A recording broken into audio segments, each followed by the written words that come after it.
आए हैं। बहुत ही ज़्यादा इम्पोर्टेंट क्लास है। जैसे कि हम लोगों का जो टॉपिक चल रहा था हिस्ट्री में, ठीक है, आपका हिस्ट्री में क्या टॉपिक चल रहा था भैया? मोहम्मद गौरी के बारे में। मोहम्मद गौरी के बारे में आप लोग पढ़ रहे थे हिस्ट्री में। तो मोहम्मद गौरी के बारे में हम लोग पढ़ रहे थे ना, लेकिन आप मोहम्मद गौरी के बारे में पूरी स्टोरी नहीं बताई थी। तो आधी स्टोरी जो आपकी बची हुई थी उसके बारे में हमें डिस्कशन करना है।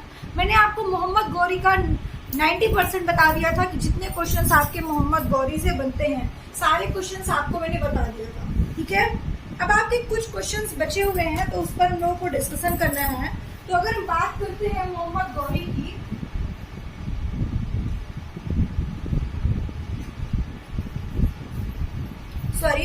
ठीक है, अगर बात करते हैं भैया मोहम्मद गौरी के बारे में, तो मैंने आपको बताया था कि मोहम्मद गौरी, ठीक है, मोहम्मद गौरी जो थे आपके, वो कौन थे, ठीक है, और इनका क्या रीजन था भारत आने का।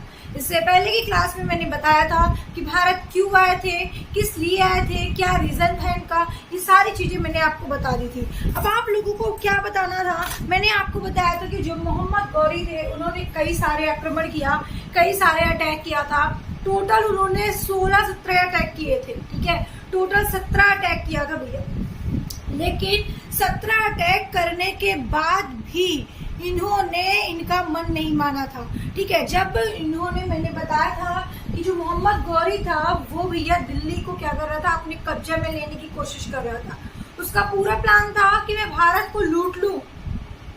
लेकिन उसने जब भारत दिल्ली को पहले लूटने की कोशिश किया, और दिल्ली एक बहुत ही बड़ा था, जब दिल्ली को नहीं कर पाया तो सोचा कि दिल्ली के आसपास के किले को ही क्यों ना लूट लो, है ना। तो फिर उन्होंने क्या किया था भैया, भानीडा किले को लूटा था जो पंजाब में प्रेजेंट है। तो मैंने आपको बताया था कि जब भानीडा पर इसने कब्जा करने के बाद तराइन में जो हरियाणा में है उस पर उसने 16 आक्रमण किया, फिर भी ये क्या हो गया भैया, हार गए। मतलब कि तराइन का युद्ध भी उसने शुरू किया, और तराइन जो हरियाणा में है वहां पर, ठीक है, और उसने 16 आक्रमण वहां पे किया। उसके बावजूद भी क्या हो गया भैया, ये मोहम्मद गौरी जी हार गए थे। लेकिन एक 17वां अटैक भी इसने किया था।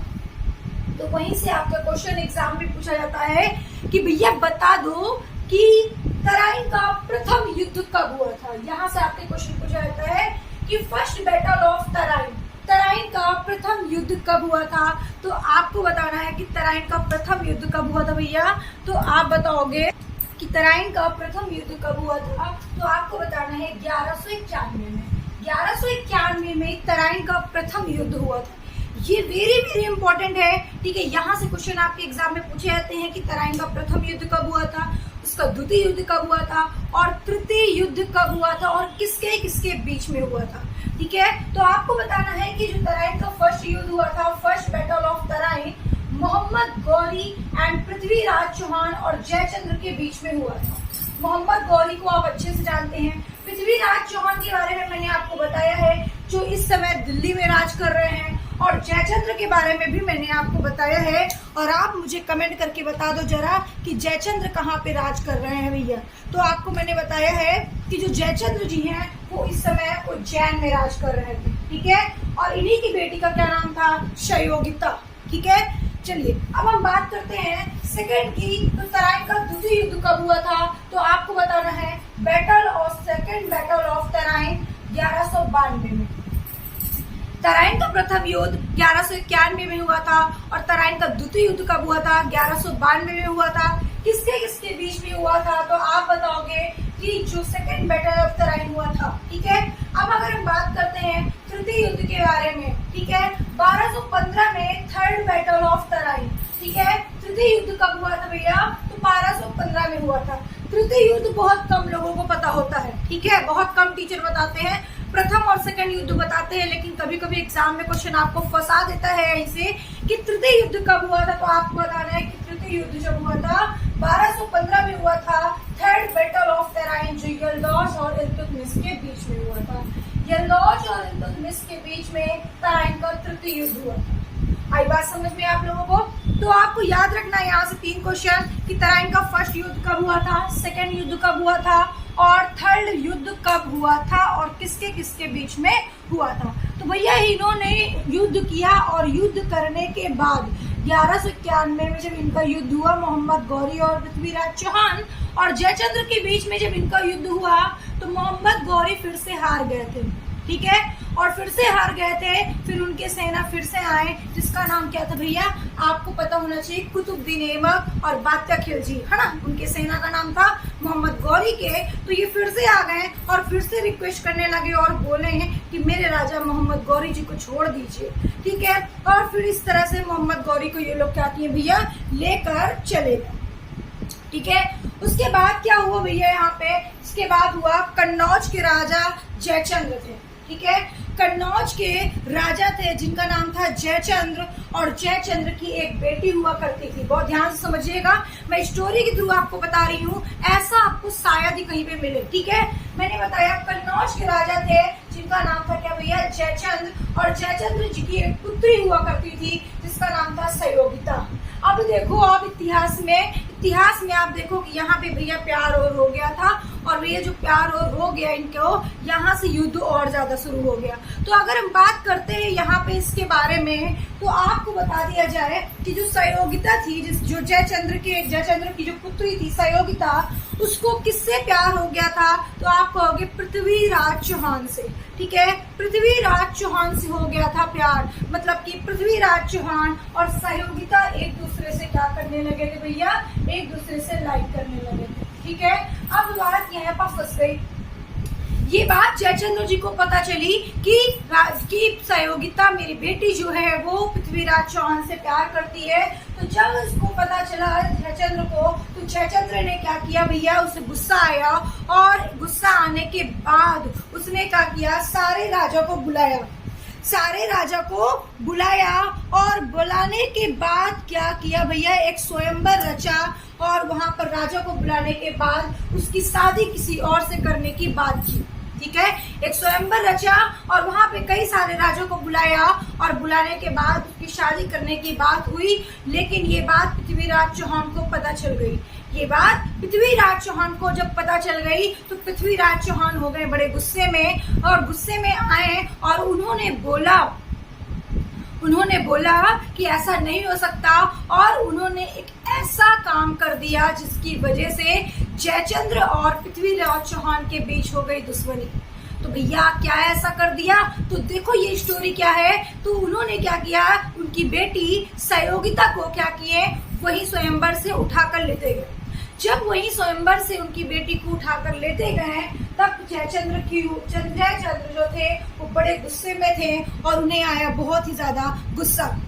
तो पृथ्वीराज चौहान को नहीं बुलाया गया था उस स्वयंवर में। ये बात पृथ्वीराज चौहान से बर्दाश्त नहीं हुई, और जब वो स्वयंवर में आए और सयोगिता को वहां से उठा ले गए, तो जयचंद्र पृथ्वीराज के बीच क्या हो गए भैया, दुश्मनी हो गई। और जब दुश्मनी हो गई तो हुआ क्या, ये देखिए। फिर भैया 1192 में जब तराइन का सेकंड युद्ध हुआ, तब अभी तक आपने देखा कि तराइन का जब प्रथम युद्ध हुआ था तो मोहम्मद गौरी और पृथ्वीराज चौहान और जयचंद्र के बीच में हुआ था। मैंने द्वितीय युद्ध नहीं बताया किसके बीच में नहीं हुआ था, क्यों नहीं बताया, अब बता रही हूँ, स्टोरी सुनो, ठीक है। तो भैया मोहम्मद गौरी, पृथ्वीराज चौहान, जयचंद्र 3 थे जब तराइन का प्रथम युद्ध हुआ था, मतलब कि इनके साथ ये थे लड़ने में। लेकिन अब इन दोनों के बीच में क्या हो गई भैया, इन दोनों के बीच में हो गई दुश्मनी। अब देखो जब दुश्मनी हो जाती है तो क्या होता है, तो भैया 1192 में फिर से मोहम्मद गौरी भारत आ गए। मतलब कि 1191 में एक बार लड़ाई किया, हारने के बाद फिर से आ गए, बड़े बड़े बेशरम थे, ठीक है, फिर से आ गए, कहीं नहीं भैया हमको फिर से लड़ना है तुमसे। और 1192 में जब फिर से भारत ये आए तो मोहम्मद गौरी जी लड़ना फिर शुरू कर दिए, ठीक है। तो जब इनके सैनिक मना कर रहे थे, लेकिन इन्होंने बोला कि मैं आखिरी ये लड़ाई लड़ूंगा। तो जो द्वितीय लड़ाई हुई वो पृथ्वीराज चौहान और मोहम्मद गौरी के बीच में हुई। बात समझ में आ रही है, पृथ्वीराज चौहान और मोहम्मद गौरी के बीच में हुई। यहाँ पे भैया जयचंद्र जी हट गए थे, क्योंकि जयचंद्र पृथ्वीराज चौहान से क्या हो गई थी, दुश्मनी हो गई थी। तो जब इनके बीच में हुई तो पृथ्वीराज चौहान यहाँ पे क्या हो गए थे भैया, हार गए थे, क्योंकि ये पड़ गए थे क्या अकेले, और ये हार गए। वहां पे थोड़ा सा साथ उन्होंने दे दिया, किसका, मोहम्मद गौरी का। हम साथ क्या बोले, हम यूं कह सकते हैं कि उनसे दुश्मनी होने की वजह से जयचंद्र ने पृथ्वीराज चौहान का कोई साथ नहीं दिया। आई बात समझ में? तो जब पृथ्वीराज चौहान के बीच में लड़ाई हुई तो पृथ्वीराज चौहान यहाँ पे हार गए थे, क्योंकि मोहम्मद गौरी का साथ इन्होंने नहीं दिया। किसने? जयचंद्र ने। ठीक है, तो इस तरीके से 1192 में भी ये लड़ाई क्या हो गई भैया? खत्म हो गई। आई बात समझ में? ये लड़ाई भी खत्म हो गई। तो आपसे पूछा जाएगा तराइन का द्वितीय युद्ध किसके किसके बीच में हुआ था? तो आप बताओगे पृथ्वीराज चौहान और मोहम्मद गौरी के बीच में हुआ था। आई बात समझ में? अब तृतीय युद्ध मैंने आपको बताया कि 1215 में यल्दौश और इल्तुतमिश के बीच में हुआ था। अब आपसे एक क्वेश्चन और भी पूछा जा सकता है कि 1194 में, ठीक है, ये था सन की वजह से मैं आपको बता दे रही हूँ, 1194 में कौन सी लड़ाई लड़ी गई थी भैया? कौन सा युद्ध हुआ था? जो चंद्रवल या बैटल ऑफ चंद्रवल, राजा जयचंद्र और मोहम्मद गौरी के बीच में हुआ था। ठीक है, कौन सा युद्ध हुआ भैया? चंद्रवार या बैटल ऑफ चंद्रवार आप बोल सकते हो। तो भैया ये कब हुआ था? 1194 में हुआ था। आई बात समझ में? राजा जयचंद्र और मोहम्मद गौरी के बीच में हुआ था, जिसमें मोहम्मद गौरी क्या हो गए थे भैया? हार गए थे। ठीक है, जिसमें मोहम्मद गौरी हार गए थे, मतलब यहाँ पे तो ये मोहम्मद गौरी जीत गए थे जब सेकंड युद्ध हुआ था, पृथ्वीराज चौहान हार गए थे। लेकिन यहाँ पर 1194 में जब ये बैटल ऑफ चंद्रवार युद्ध हुआ तो राजा जयचंद्र और मोहम्मद गौरी के बीच में हुआ, और राजा जयचंद्र मोहम्मद गौरी में क्या हो गए थे भैया? मोहम्मद गौरी हार गए थे। मतलब कि जब पृथ्वीराज चौहान को हरा दिया गया एक बार, तब जयचंद्र आए खुद मोहम्मद गौरी से लड़ने, और मोहम्मद गौरी यहाँ पे क्या हो गए थे? हार गए थे, और जयचंद्र क्या हो गए थे भैया? जीत गए थे। तो इसको भैया कौन सा युद्ध बोला जाता है? चंद्रवार, बैटल ऑफ चंद्रवार। ठीक है, आप इसको नोट कर लीजिए। आई बात समझ में? इस तरीके से 1175 से 1206 के बीच में यात्रा चल रही थी। किसकी चल रही थी? मोहम्मद गौरी की। ठीक है, मतलब 1175 से 1206 तक यहाँ पे मोहम्मद गौरी की चर्चा हुई, और मोहम्मद गौरी यहाँ पर थे, भारत में आए और अपना काम किए। यहाँ तक बच्चों आप सभी को समझ में आ गया कि नहीं? एक बार मुझे कमेंट करके जरूर बताना। ठीक है, उसके बाद अगर हम बात करते हैं भैया कुतुबुद्दीन ऐबक की। ठीक है, कुतुबुद्दीन ऐबक कौन थे? क्योंकि मोहम्मद गौरी के बाद, जब मोहम्मद गौरी चले गए तो उनके जाने के बाद कौन आया भैया? कुतुबुद्दीन ऐबक आए। और कुतुबुद्दीन ऐबक कौन थे? मोहम्मद गौरी के सैनिक थे, एक बहुत ही प्रिय सैनिक थे, और यही सबसे ज्यादा खास थे। ठीक है, जो हमेशा आगे रहते थे। तो इनकी कहानी यहाँ पर चलेगी। इसके बाद मोहम्मद गौरी के बाद कुतुबुद्दीन ऐबक के बारे में। तो कुतुबुद्दीन ऐबक कहाँ राज कर रहे थे भैया? वो दिल्ली में, इन्हें दिल्ली दे दिया गया था। मोहम्मद गौरी का गुलाम हुआ करता था कुतुबुद्दीन ऐबक, वात्या खिलजी, यल्दौज, बहुत सारे थे। तो भैया कुतुबुद्दीन ऐबक को क्या दिया गया था? कुतुबुद्दीन ऐबक को दिया गया था दिल्ली। ठीक है, और ये आकर दिल्ली में क्या करें? बस गए भैया, वहां राज करने लगे। अगर पूछा जाए यल्दौज कहाँ पे थे, तो गजनी इन्हें दिया गया था। ठीक है, यहाँ पे आपको इतनी चीज याद रखनी है। लेकिन सबसे भरोसेदार जो थे वो कुतुबुद्दीन ऐबक ही थे। आई बात समझ में? अब आपसे एक सबसे इम्पोर्टेंट क्वेश्चन पूछा जा सकता है मोहम्मद गौरी का। और क्या क्वेश्चन पूछा जा सकता है मोहम्मद गौरी का? बड़े ध्यान से समझिएगा।